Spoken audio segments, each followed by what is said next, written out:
Hello there. Would you care to see my RGB lighting? I spent $3,000. Sir, this is a Wendy's. Oh.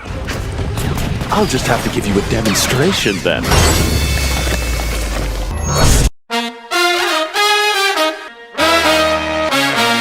この番組はご覧のスポンサーの提供でお送りします。 Your digital freedom while traveling to internet-restricted countries. You can also set up one SurfsharkVPN account and use it on an unlimited number of devices. And for $2.30 a month, not including tax, for the 2-year plan, which comes with an 82% discount that also grants you 2 additional months for free. You can also get Surfshark's amazing bundle that contains not only the award-winning VPN, but also the great antivirus, search and alert. And for $41.88, not including tax, by using the link down below, that not only helps you to stay protected while surfing the web, but also help this channel out. So, I want to thank Surfshark for sponsoring today's video. And now to your regular scheduled programming. Well, Sarah's death kind of messed up Keiwa. Even Ace knows it, but he doesn't really do anything about it. He just states his concerns about it. Ace does tell Neon about Sarah's death, and she believed that if she was still a writer, she could have probably stopped that from happening. And Azuma straight up just starts seeing visions of her taunting him. But it doesn't mean that Beroba doesn't continue her job at taunting Azuma about being a little bitch.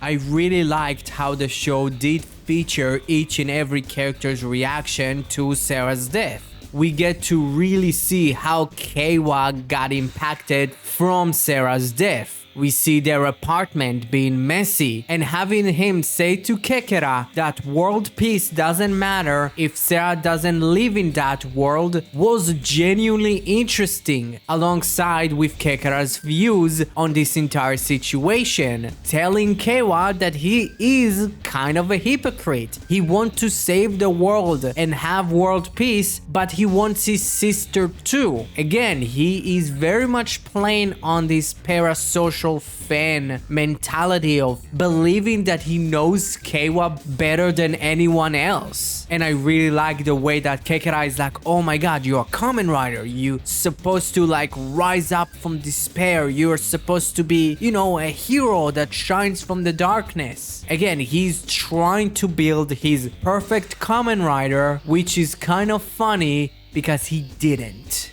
But Kekera does tell him that there is a way to bring Sarah back. For the rest of the characters, I don't know, I never really felt a connection between Sarah and Neon. I saw them as good mutual friends, but nothing more than that, because if you really think about it, like, where did they really meet kind of before the disaster arc, if you really think about it? And that was for like 1 day, and then they kind of stopped meeting until Sarah was chosen by Kekera to be a part of the Desire Royale, like an arc ago. So that one was like, like, I understand why Neon feels sad, but it doesn't like feel like very big, or at least Sarah's existence in Neon's life had a big impact. While Ace just, you know, views his concern about the entire situation, Azuma does feel like, oh my god,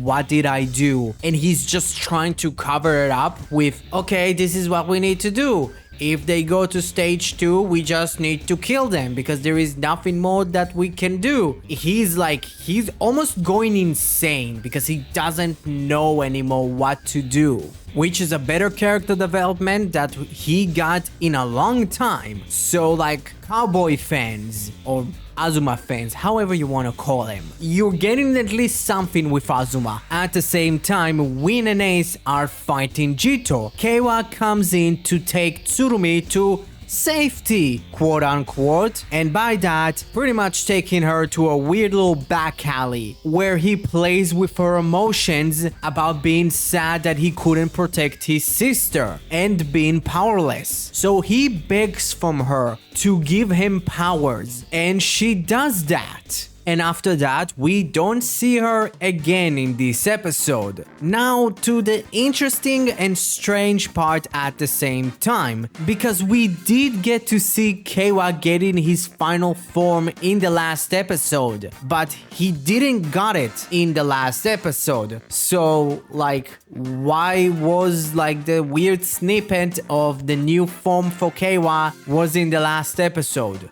Can you tell us? Was it just like a glimpse towards the future of Keiwa? Because that was kind of dumb. I don't know. Now let me complain a little bit, because I feel there is something missing. Like, it feels like we just jumped from Keiwa being happy about joining in to be a Kamen Rider, losing his sister, being depressed, feeling powerless, and just going full cycle in a span of 2 episodes. Like, the pacing is way too fast. It would have been a lot better if the show would have waited a damn episode. I get it, you're 41 episodes in and we don't really have a lot until the finale. Because of that, you could have structured your damn show better, because it feels like we are rushing. And I don't know how long Keiwa would be like this. And I'm so hoping, I am praying that this is not Demon Keiwa from the crossover movie, because that would be even dumber. Because if you think about it, if it's Demon Keiwa, that literally negates everything that this Keiwa does, because it's not the real him or the Keiwa that we know from the beginning of the show. Please don't do that. Don't put another show's entire like aesthetic slash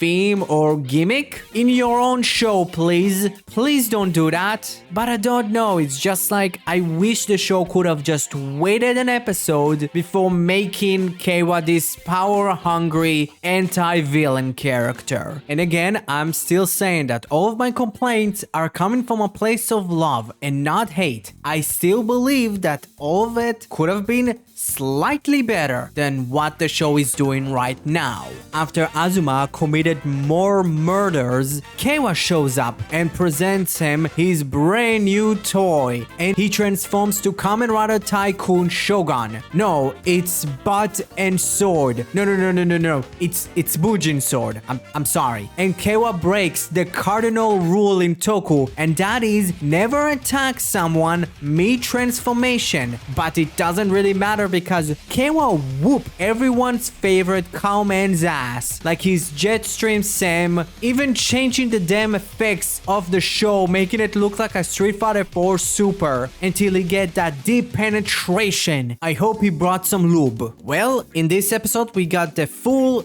/ real debut of Kamen Rider Tycoon Bujin Sword. First of all, I hate that name. It's way too long. Just shorten it to Bujin Tycoon. Having it have sword in it is dumb, because the entire buckle is a damn sword. That's the only weapon that he actually wields. So having sword in it is dumb. Just call it Kamen Rider Bujin Tycoon. Continue the theming that you started with Geats 9. Have, you know, the writer name and just add an adjective or add a number or add some sort of title. That's it. Call it Bujin Tycoon. I don't know what Azuma is going to be, but do like, you know, something Buffa or Buffa something. Again, it's just way too long, but for the suit, I absolutely love it. This shows that kid bashing is an art form. It just needs to be the correct one. I absolutely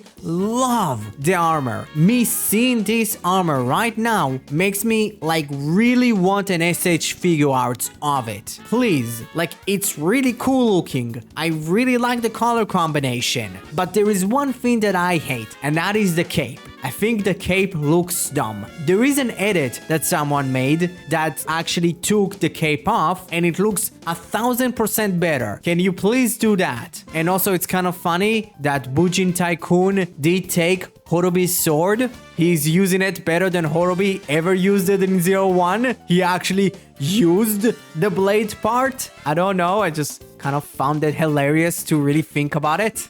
For the rest of the episode, there wasn't really a lot to talk about. The big thing is Daiji is now fully out as being the insane scientist character that he is, saying that he would make everyone a Jamato, and somehow from that he would gain more knowledge about humanity from like this weird tree.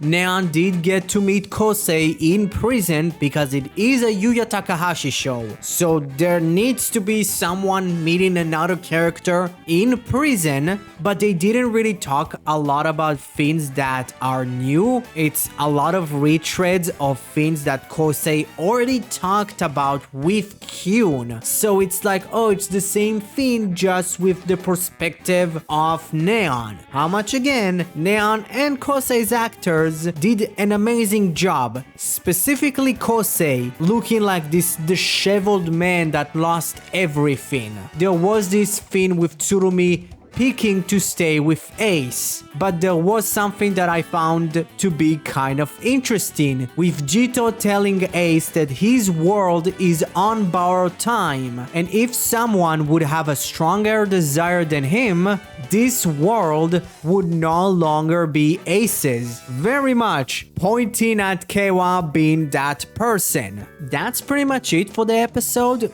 Here's the thing. I don't really know how to feel about this arc. Like, you can feel the lack of stakes. I get it.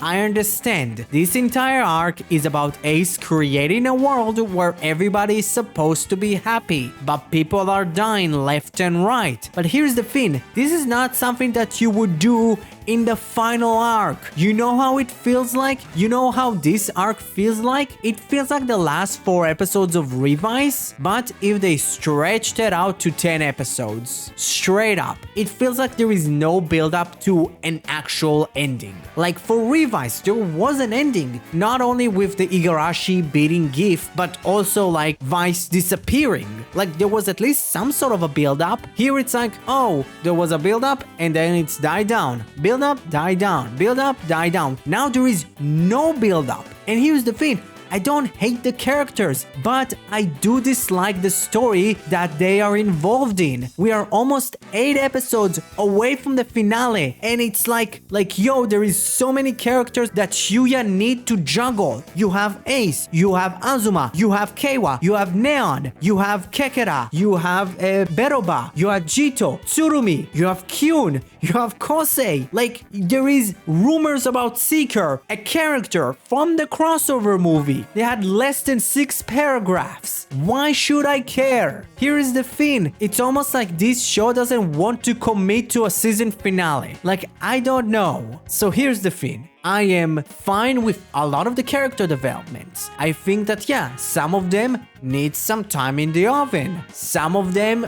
feel very rushed. Again, Keiwa feels rushed. Azuma is a lot better now. Ace is very stagnant. Neon is also kind of stagnant, so I don't know what they're going to do with her. Kekera and Beroba, actually kind of interesting. Daichi is actually interesting. It's the first time that I'm actually kind of interested in seeing Daichi, but it's just like it's too much for this period of time that we don't have a lot left of. I don't know where Gachard is, and I would not talk about Gachard until we get something official off of him, specifically like a trailer, and yeah, specifically a trailer. Like, this is where I'm going to talk about Gachard, but yeah, like, I'm sorry that I appear to be negative. I'm not. I did like the episode, but you know, there are some complaints that I had, and from time to time I would, you know, throw my complaints before I would throw, you know, the stuff that I did like. But yeah, what you thought about Geats41? Comment below, let me know. Thank you very much for watching the video. I want to thank Surfshark for sponsoring my channel. Subscribe to my channel if you didn't. Thank you very much. Have a great rest of your day.